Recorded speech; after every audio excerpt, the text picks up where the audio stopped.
Hey, what's up, everybody? It's Charleston, and welcome you guys to another episode of the Dreamerspro Show, where we cover everything from sports, hot topics, classic debates, and entertainment, when we give you guys a fresh perspective on things and how we see them. And today we have another interesting episode for you guys, so make sure you go and like the video and subscribe to the channel if you haven't already. Now, Shaquille O'Neal is one of the most outspoken voices in all of sports media, right? I like his no-nonsense approach and attitude towards his work. I think Shaq is one of these guys that doesn't like to make excuses for people, but it also extends to him because he doesn't make excuses for himself. And yesterday I was listening to an interview, actually the entire interview on the Pivot podcast, and it's actually the first time I've watched the full interview. I've seen snippets of it. Some people on the channel say, "Hey man, you need to check out this show. It's really, really good." So yesterday I decided to watch the entire show because I said, "Hey, maybe we can pick up some nuggets here, maybe something to talk about." And I thought that episode, that segment that they put together, that show that they put together yesterday was extremely entertaining. I thought it was thoughtful, and I thought it was jam-packed with great stories and personal lessons. I think the guys of the show, I think the way that they approach their guests, they get them to open up, in ways that maybe other people can't. One guy was using humor. I think, Ryan Clark is the other host. I think, he was asking some very thoughtful questions. And I thought it was a great segment. But towards the end of the interview, they asked Shaq, and I think it was Ryan Clark that asked him the question. They said, "Do you get irked when they compare other players to you prematurely?" And I thought it was very interesting what Shaq had to say in terms of his response. So for those of you who missed that particular part that I'm talking about, we want to play Shaq's comments, and then we're going to come back here and relate it to Giannis Antetokounmpo. So take a listen to Shaq responding to Ryan Clark's question. Take a listen to that. And you sit in the same seat I sit in for football now. When you hear these players being compared to you, because they speak about them in dominance, the KDs, Giannis is a name they use very often in comparison to you. When you hear those things, are you like, shit, they ain't nowhere near as dominant as me? Yes, or is it I do. Wow. Because a lot of times they just throw these words around based on one game, 2 game, 1 year. Like when you look at the things that Wilt and I did our whole career, nobody ever played me one-on-one.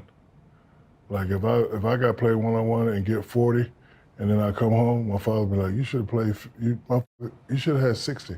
They ain't W. I don't want to hear that 40." So he is playing great, but one, it's an honor to have these guys compared to me. It's an honor, but arrogantly and athletically speaking, I'm like, nah, they don't get no props. Giannis gets props.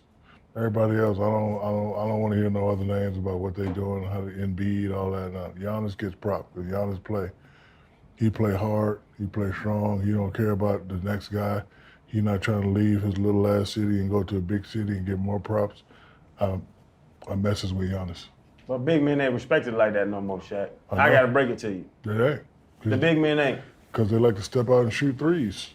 So like a guy told me one day, "You couldn't play today." I said, "I'd be dominant because I'm not gonna do what everybody else do. I'm different. I ain't shooting no more three. As soon as Joe shoot a three, I'm gonna run by his ass, Fred gonna get the rebound, throw it to me, and I'm gonna try to tear the motherfucking rim off." Every time. Hey. Yeah. Here's the first part that I found interesting with his response. He brought up something that we touched on just yesterday. I think yesterday we produced a show, and it was talking about, and it centered on, Tracy McGrady when he went to Club Shannon Sharp's show. And they were asking him, in this case, Shannon Sharp was asking him, is Kyrie Irving the most skilled player we ever seen? Who's the most skilled player? And he talked about, and Tracy McGrady said, no, the most skilled basketball player that I've ever seen play basketball was Kobe Bryant. Now, some people be like Kobe, and I think what you see a lot today is this thing where it's like, there's this recency bias, and Skip Bayless calls it the prisoner of the moment, right? So many people today get caught up in what just happened just now. And that's what Shaq spoke about. He said a guy can have a great year, can have a great month, and all of a sudden, you want to start comparing him to guys that did it at the highest level for a long period of time. And that's what Shaq was talking about. He's like, when guys start saying, was he the greatest? We saw the same thing when, James Harden joined the Philadelphia 76ers. And after 5 games, they were talking about, is this duo the next Shaq and Kobe? And I'm like, how did we even get to that point? It's only been 5 games, and we found out, in fact, that it's not the next Shaq and Kobe. But whenever we get these scenarios in which people just get excited and they're like, okay, who does he remind? This is what happens, and I think that's the first thing that Shaq was talking to. And to me, I think it's total madness, and I think it's something that bothers him. And in fact, he said it. But then he got to the part about Giannis Antetokounmpo, and we like producing Giannis, segments here on this platform, because it's something, there are a lot of people that watch our content. They enjoy Giannis videos because I think for whatever reason they feel like maybe he doesn't get enough credit, mainstream media. So we try to do a good job covering the guy. And personally, I like him. And he said, referring to Shaq, he said that Giannis plays hard and he's not looking for props. He's not. I think Giannis. And he said he's also not playing the game to be in a big city, essentially to go there and peacock. What I mean by the peacock, the bird that goes around showing its tail. And essentially that's what you get nowadays. Some guys that just want to look like winners, they want to look good, but in fact they're not winners, but they want to look the part, right? There are a lot of guys walking around like as if they're LeBron James or Kevin Durant, when in reality they're not. They're not on these guys' levels. They're not as accomplished, especially in the playoffs and in the NBA Finals. But nevertheless, they want to walk around and act like that. And that's what you get a lot of. And I think that was the part about Giannis. He's like, Giannis is not, trying to go to the big city and trying to click up on all of this. So that's what he was talking about. And I think Shaq hit the nail right on the head.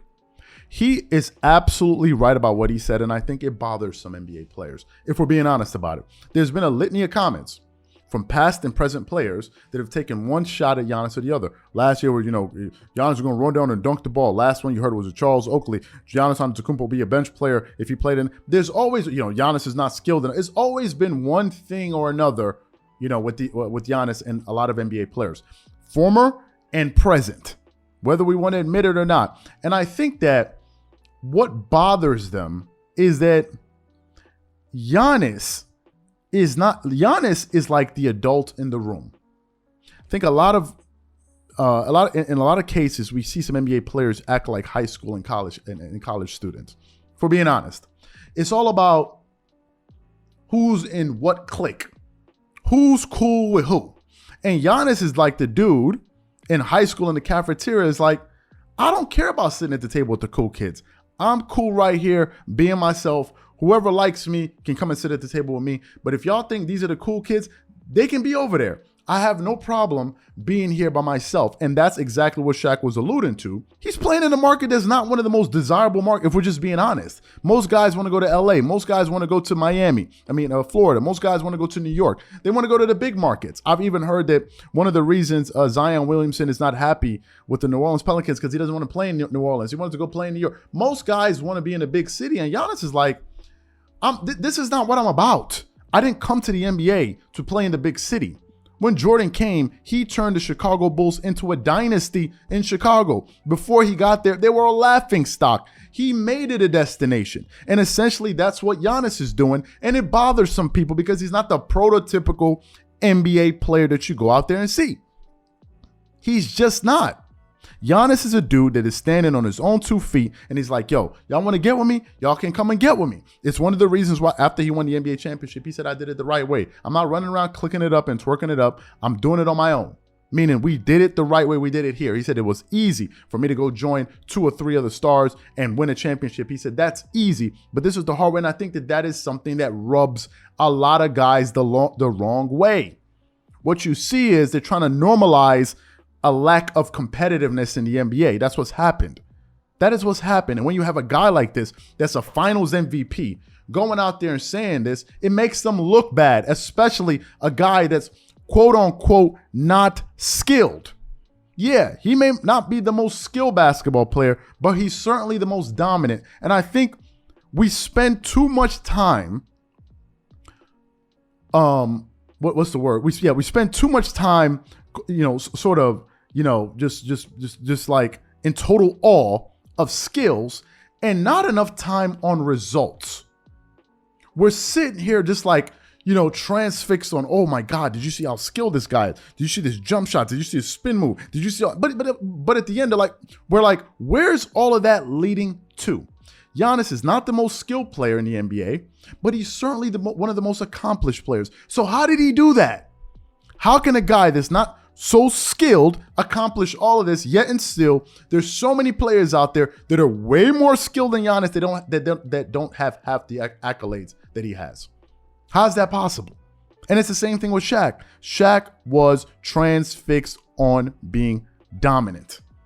And I said it before, and I'm going to say it again. Giannis is here to dominate, whether people like it or not. And I think that's what Shaq was talking about. I think Shaq sees a certain level of seriousness and authenticity in Giannis that he kind of saw in himself. Now, he also said in that interview, you know, being in LA, you got to act. So I think Shaq was also playing to the market, but Shaq also knew himself, right? Shaq was like, if everybody's doing this, I'm going to go do this. And in essence, that's what Giannis is doing. Yeah, he's adding different things and different facets into his game, but at the core of it, there's no player in the NBA like Giannis Antetokounmpo that plays like him, and that makes him unique in a certain way. So to me, I love what Shaq said. I think he hit it right on the nail. And I think this is the reason why so many people love Giannis, to be quite honest with you. And personally, I love it too. So what I want to know from you guys is, number one, what do you think about what Shaq said? Number two, what do you think about my analysis of Giannis Antetokounmpo and the parallel that I tried to draw? Whatever you guys think, please leave your thoughts and comments in the comment section, and we'll catch you guys on the next episode. Peace.